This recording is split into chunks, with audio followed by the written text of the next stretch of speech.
Hi అండి అందరికీ. నా పేరు అంబిక. వెల్కమ్ టు విన్నీ చేతి వంట.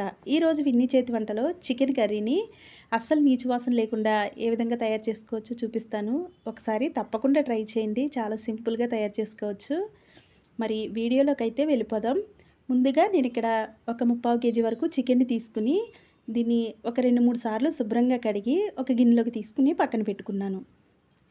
తర్వాత ఈ కర్రీ కోసం ఒక 4 ఉల్లిపాయలని తీసుకుని సన్నగా ముక్కలుగా కట్ చేసుకుని ఒక ప్లేట్లోకి తీసుకోవాలి. ఇలా సన్నగా కట్ చేసుకుంటే బాగుంటుందండి. అట్లాగే ఒక పెద్ద టమాటాని ముక్కలుగా కట్ చేసుకుని పెట్టుకోవాలి. తర్వాత దీనికోసం ఒక 3 పచ్చిమిరపకాయలను కూడా కట్ చేసుకోవాలి. మరి తయారీ విధానం ఏంటో చూసేద్దాం పదండి. ముందుగా స్టవ్ మీద ఒక ప్యాన్ పెట్టుకుని దానిలో ఒక 2 గరిటెల వరకు ఆయిల్ వేసుకోవాలి. తర్వాత దీనిలో కొద్దిగా చెక్క, లవంగాలు, యాలకులు, అలాగే అనాస పువ్వు వేసుకుని ఫ్రై చేసుకోవాలి. తర్వాత కొద్దిగా కొండ పువ్వు ఆకును కూడా వేసుకుంటే కూర స్మెల్ అనేది చాలా బాగుంటుందండి. తర్వాత కొద్దిగా కరివేపాకు కూడా వేసి ఇవన్నీ కొద్దిగా ఫ్రై చేసుకోవాలి. తర్వాత మనం కట్ చేసి పెట్టుకున్న పచ్చిమిరపకాయలని అలాగే కట్ చేసి పెట్టుకున్న ఉల్లిపాయలని కూడా వేసుకుని దీనిలో కొద్దిగా సాల్ట్ వేసుకుని ఒక 1/2 టేబుల్ స్పూన్ పసుపు కూడా వేసుకుని ఒకసారి ఫ్రై చేసుకోవాలి. ఇవి వేయటం వల్ల ఉల్లిపాయలు అనేవి చాలా త్వరగా మగ్గుతాయండి. మధ్య మధ్యలో చూసుకుంటూ వీటిని మగ్గించుకోవాలి. ఈ విధంగా బాగా మెత్తగా ఉల్లిపాయలు అయిపోయిన తర్వాత దీనిలోనే మనం కట్ చేసి పెట్టుకున్న టమాటా ముక్కల్ని కూడా వేసుకుని 1 నిమిషం పాటు మూత పెట్టుకుని ఉడికించుకోవాలి. టమాటాలు వేసినాక అస్సలు కలపకూడదండి.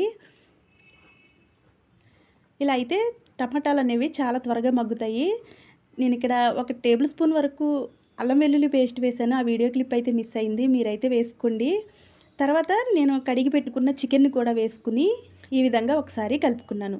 తర్వాత దీన్ని మూత పెట్టుకుని ఫ్లేమ్ని హైలో పెట్టుకుని ఒక 5 నిమిషాల పాటు ఉడికించుకోవాలి. ఇలా హైలో పెట్టుకోవడం వల్ల చికెన్లో ఉన్న వాటర్ అంతా పైకి వస్తుంది. మనం కొద్దిగా ఉప్పు కూడా వేసాం కాబట్టి నీళ్ళు అనేవి బాగా పైకి వస్తాయండి. ఈ విధంగా చూసిన తర్వాత పూర్తిగా కొద్దిగా నీళ్ళు అనేవి తగ్గుతాయి.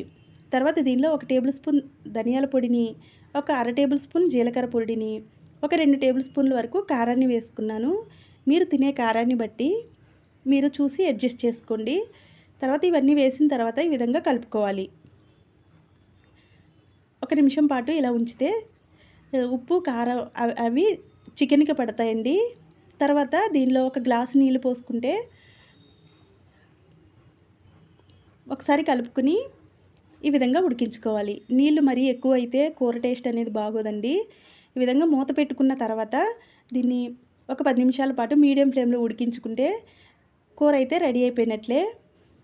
చూసారు కదా, చిక్కటి గ్రేవీతో కూర అయితే రెడీ అయిపోయింది.